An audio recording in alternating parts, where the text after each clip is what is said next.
Hi guys, today's video is postnatal depression. As you know, it's been something that I've never really been ashamed of, been secret about. I was diagnosed with postnatal depression after I had Sophia. Obviously it's something that is just absolutely uncontrollable. You cannot control it no matter what you do. I do feel that a lot on Sophia's cow's milk protein allergy, which she was also diagnosed with not until she was 7 months. On a day at night time, low moment basically of Sophia's life, we really did battle to get her settled. She wasn't taking milk properly, wasn't putting weight on, had major concerns. Knew something was wrong, but I felt like nobody was listening. I just keep told this was a newborn stage. It's hard to adjust, and being somebody who's never had kids before, you will find it harder, but it will get easier. So one day I decided that I had to go to the doctors. I booked an appointment, I walked into the doctor's room. She asked me what the issue was. Well, I'm actually basically here for two reasons. I said I'm here for myself, I said, and I'm also here for my baby. I believe that there is something possibly wrong with her, me. I got told there and then to decide who the appointment was going to be for, one or the other. That was probably one of the hardest decisions I've had to make, because I knew how I was feeling inside, but yet I knew my baby was suffering somehow. But I thought overall, if I get myself seen to myself on a happy level, maybe I'll be able to cope better and my baby would be better. Chose the appointment for me. The doctor had asked what the issue was. I felt like I was suffering from some kind of postnatal depression possibly. Just knew that there was something wrong. It wasn't normal to feel this way. Because Sophia was so young, I would still be going through the baby blue. These things happen almost as if I was backed into a corner that she possibly thought I was making it up. I don't know. I just felt like she wasn't understanding where I was coming from, and she wasn't understanding the seriousness of it. Basically at that moment in time, I felt so alone. I didn't know what I could say to get my point across as to how I was feeling, how frustrating it was. So I just basically came out and I told her exactly how I was feeling. I know there's an issue. I know there's something wrong with me because I had a baby. I want to get in my car and I want to drive far away and I never want to come back. I'm not suicidal, I don't want to kill myself. Actually, I don't want to be around anybody. I asked my mum and dad to take Sophia.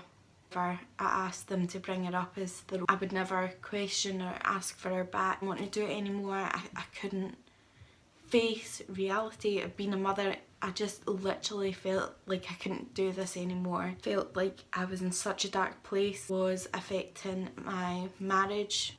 I felt like everything was just breaking down around me. I've always been extremely close to my mum and dad. It became somebody that they didn't want to be around either. To be around me because the way I was. It's just a horrible place. I felt like I was in a black box I couldn't get out of. I didn't want to tell anybody, any of my friends, how I was feeling. But like the first time that this is how I was feeling, and I felt like I was suffering from postnatal depression. People would possibly phone social services or they'd take my baby away, although I had already asked my mum to take her.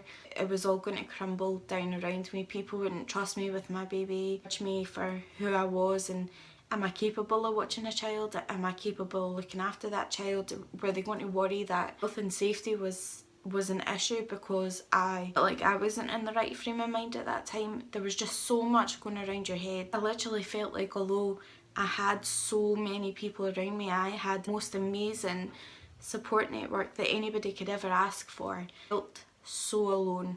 I literally felt like I done this on my own. Nothing wrong with me. Around me who had babies at that time, all my friends they had great sleeping babies, and they were great feeders and they were putting on weight. They just had seen this great lifestyle and was stuck in this box that I couldn't get out of. I felt like I had nobody, and it was the most horrific feeling ever, being out of control. I felt like there was something wrong with me, and I felt like I didn't want to do this anymore. I sat and questioned myself so many times. 2 o'clock in the morning, I can remember sitting in the bed with my hands on my head saying to Derek, like, what have we done?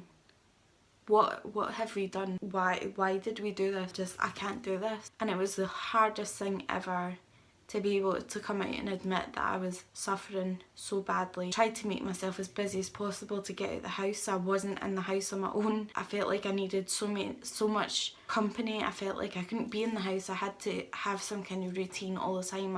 If I had to go to Tesco, I would just go to Tesco, so I had something to be out the house for. I spent a lot of time at my mum's so my mum could help me. I just felt like sometimes I just didn't want to be alone with this baby.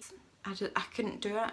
Or I felt like I couldn't do it. There would be times where I would meet people that I've not seen for a while, and you know, oh, how are you getting on? I bet you're loving it. And to the point where I couldn't lie anymore. People would say, how are you getting on? How are you enjoying it? And I'd be like, I don't.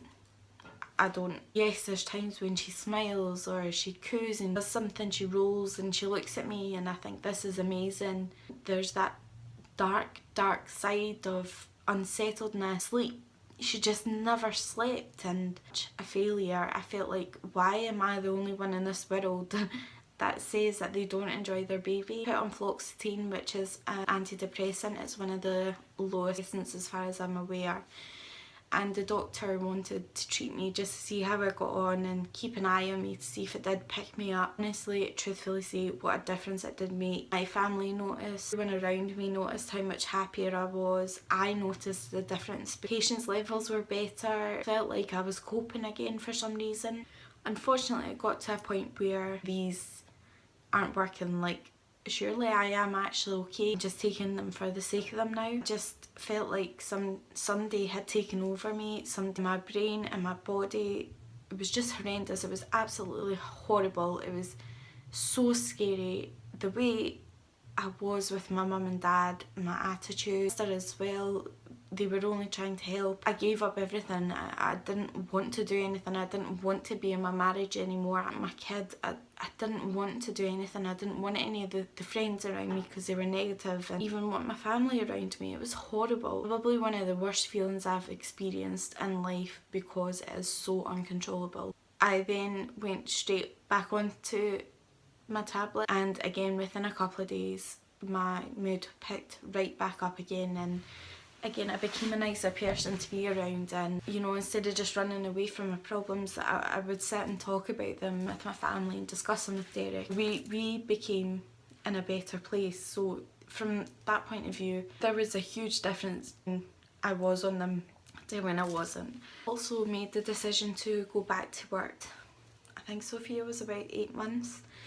I felt like it came a point where I needed that balance in my life. A few of my friends were going back to work. You think when your friends are around you, you're going to have all this time to catch up and go to toddler groups and have play dates and this and that. And although we did do that, it's so much different from what reality is, because everybody has their own lives. So you have dinner to make, you have washing to do, you have a house to clean, you have other people to go and see. So it never always worked out like that.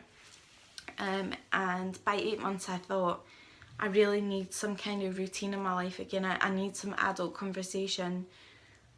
This whole housewife, mum life just isn't me. I felt like I needed that independence again. I needed my brain to work. I needed some kind of independence to get me out of the house, and I wasn't just Sophia's mum.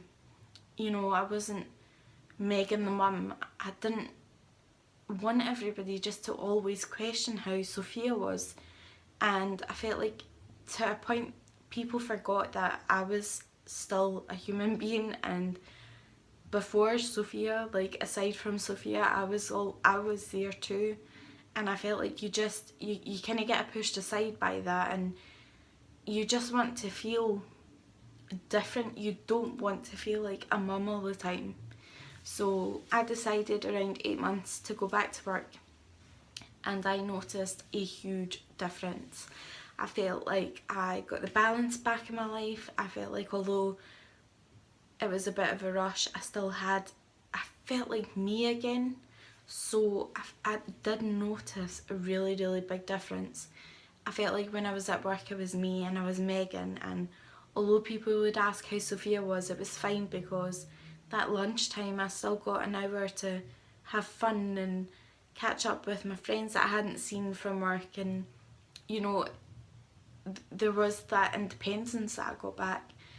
And then when I got home, it was back to being mum again. So that lasted quite a few months, and again I hit another brick wall. I felt like working full time was just far too much. I couldn't cope anymore, trying to find the balance between working, juggling a toddler. Well, she was still really a baby at that time. Trying to clean a house, trying to do food shopping, trying to spend time with my husband, trying to spend time as a family, trying to do dishes. It was just a constant routine every night. You know, it took me half an hour to travel home at night, so that was an extra half an hour added on to the journey before I got home. And then I had to make dinner if it wasn't already out, and I had to try and fit time in to play with Sophia. It just got far too much for me. So again, I returned back to the doctors because I had weaned myself off of fluoxetine as per the doctor's instructions, and I had came off them.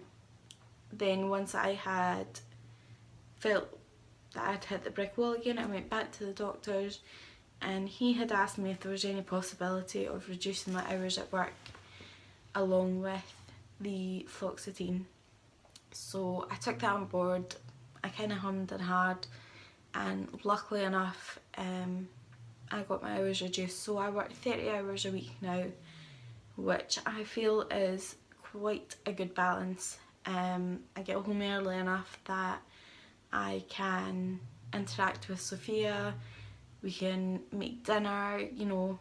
It still does get a bit of a rush sometimes, it's always hectic, but I do feel like we're getting there now, and we are 2 years down the line.